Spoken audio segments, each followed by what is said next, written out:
Hello friends, welcome to my channel. আজকে আমি আপনাদের সঙ্গে একটা হাতার ডিজাইন কাটিং আর সেলাই করে দেখাবো। আমি এখানে বালুন স্লিপস যেগুলো হয় সেগুলোকে সেটাকে বানিয়ে দেখাচ্ছি। দেখুন, প্রথমে আমি কাপড়টাকে 4 ভাঁজ করে রেখেছি। এরপর লম্বার মাপটা নিয়ে নিতে হবে। লম্বার মাপ আপনাদের যা থাকবে তার থেকে 1 ইঞ্চি বেশি নিতে হবে। 1 ইঞ্চি বেশি নিয়ে নিলাম। আমার এখানে 13.5 ইঞ্চি লম্বা চাই, সেটাকে আমি 1 ইঞ্চি বেশি নিয়ে 14.5 ইঞ্চিতে দাগ দিয়ে দিয়েছি। এরপর এদিক থেকেও লাইনটাকে সোজা রাখার জন্য এদিক থেকেও মাপ নিয়ে নিলাম, 14.5 ইঞ্চিতে দাগ দিয়ে দিলাম। এরপর লাইনটাকে আমি সোজা করে টেনে নিচ্ছি।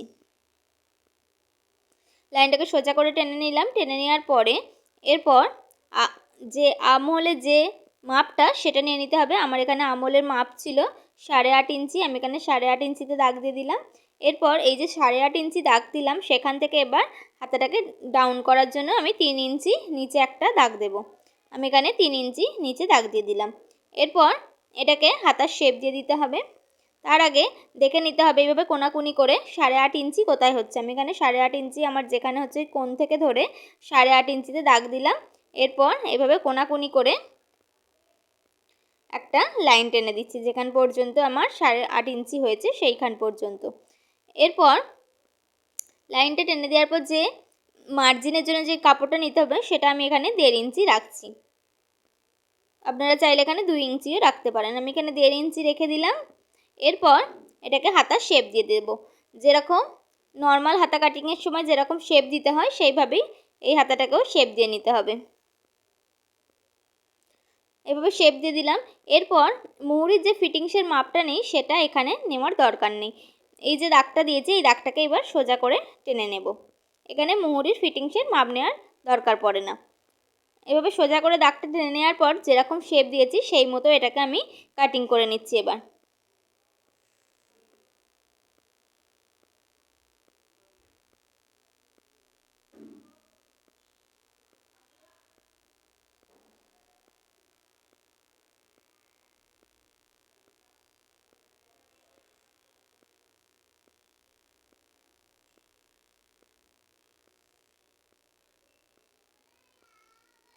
পুরোটা এটা কাটিং করে নেওয়া হয়ে গেছে আমার।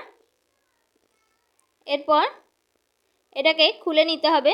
খুলে নেওয়ার পর একদিকের হাতা থেকে আরও 1/2 ইঞ্চি আমি কমিয়ে দেব, মানে এক সাইড থেকে সামনের দিকের যে তালপাটের অংশটা থাকে সেটা থেকে আমি 1/2 ইঞ্চি কমিয়ে দেব। সোজা পাটগুলো ভিতরের দিকে রেখেছি আর উল্টো দিকগুলো বাইরের দিকে আছে। এরপর যে দিকটা সামনের দিকে থাকবে সেই দিকে তালপাট থেকে এবার 1/2 ইঞ্চি আমি কমিয়ে দিচ্ছি। এভাবে 1/2 ইঞ্চি আমি কেটে বাদ দিয়ে দিচ্ছি।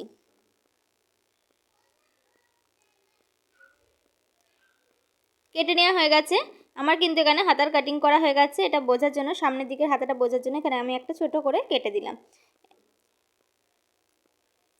দুটো হাতেই আমার একসঙ্গে কাটিং করে নেওয়া হয়ে গেছে। এরপর এটা সেলাই করব।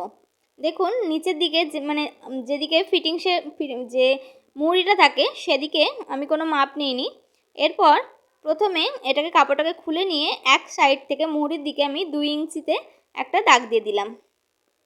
2 ইঞ্চিতে দাগ দিলাম। এরপর অপর দিক থেকেও একই রকমভাবেই 2 ইঞ্চিতেই আমি দাগ দিচ্ছি।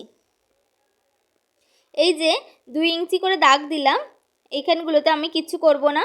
এরপর বাকি যে ভিতরের কাপড়টা আছে সেইখানে আমি ছোট ছোট করে কুচি লাগাবো। এইভাবে ছোট ছোট করে কুচি লাগিয়ে নিতে হবে। যে 2 ইঞ্চিটা দাগ দিলাম সেইখানটাকে ছেড়ে তারপর থেকে আমি ছোট ছোট করে কুচি লাগিয়ে নিচ্ছি।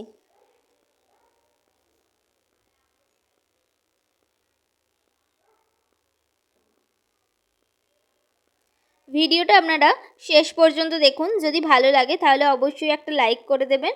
আর চ্যানেলে নতুন হলে চ্যানেলটাকে সাবস্ক্রাইব করে নেবেন আরও নতুন নতুন ভিডিও দেখার জন্য। এখানে দেখুন আমি কিন্তু এভাবে ছোট ছোট করে কুচি দিচ্ছি আর সবগুলো কুচির মাপ কিন্তু আমি সমান মাপেই রাখছি, তবেই কিন্তু জিনিসটা দেখতে ভালো হবে।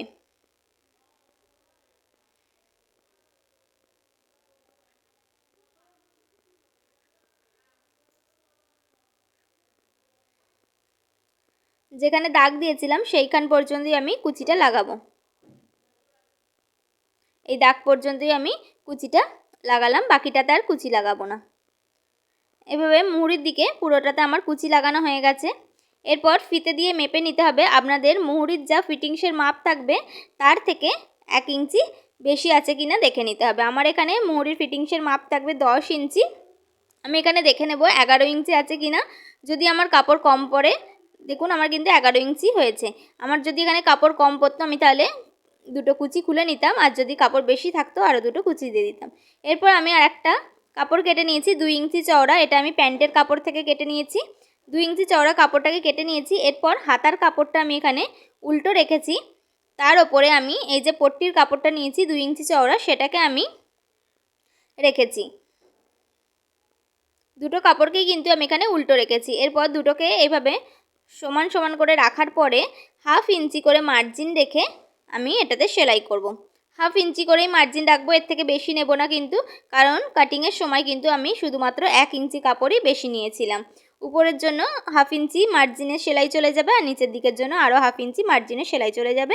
সেই জন্য আমি কিন্তু 1 ইঞ্চি কাপড় বেশি নিয়েছিলাম। আপনারা চাইলে কিন্তু এই পট্টির কাপড়টাকে আরও বাড়িয়ে নিতে পারেন। আপনাদের যদি চওড়া পট্টি পছন্দ হয় আপনারা কিন্তু চওড়া পট্টি রাখতে পারেন। সেক্ষেত্রে কিন্তু হাতার মাপটা কমিয়ে নিতে হবে।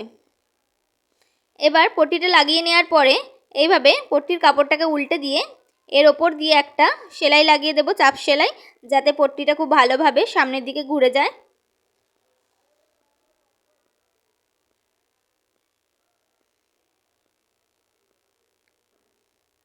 চাপ সেলাই লাগিয়ে দেওয়ার পরে এরপর হাতার কাপড়টাকে সোজা করে নেব। সোজা করে নিয়ে এই যে পট্টির কাপড়টা লাগিয়েছি সেটাকে আবার এক্সট্রাটা আগে কেটে নিলাম। নেওয়ার পরে দেখুন এর নিচের দিকটা প্রথমে এইভাবে এক ভাঁজ করে ভাঁজ করব। ভাঁজ করে নেওয়ার পরে এভাবে এক ভাঁজ করে ভাঁজ করলাম। এরপরে এর ওপরে আমি বসিয়ে হাতাটার ওপরে বসিয়ে সেলাই লাগিয়ে দেব। আগে যে সেলাইটা লাগিয়েছিলাম পিছন দিক দিয়ে, সেই সেলাইটা যাতে দেখা না যায় সেইভাবে কিন্তু এটাকে ভাঁজ করে এটার ওপর বসিয়ে সেলাই লাগাতে হবে, যাতে পিছন দিকে যে সেলাইটা দিয়েছিলাম সেটা উপর দিয়ে দেখা না যায়। শুধুমাত্র এখন যে সেলাইটা দিচ্ছি সেটাই যাতে হাতার ওপরে দেখা যায়, সেইভাবেই কিন্তু আমি এটাকে মুড়ে সেলাই করে নিচ্ছি।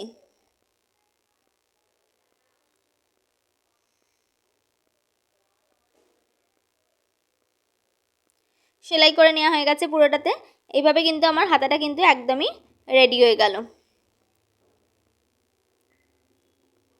দেখুন এই কুচিগুলো কত সুন্দর এসেছে। আমি এটাকে সোজা করে আপনাদের দেখিয়ে দিচ্ছি। দেখুন এটা সোজা করলে কিন্তু যখন আপনাদের হাতে সেলাই হয়ে যাবে কাপড়টা, তখন কিন্তু এইভাবে কিন্তু এর লুকটা কিন্তু খুবই ভালো আসে। ভিডিওটা কেমন লাগলো অবশ্যই জানিয়ে দেবেন, আর ভালো লাগলে অবশ্যই একটা লাইক করে দেবেন। আজকের মতো এই পর্যন্ত। সবাই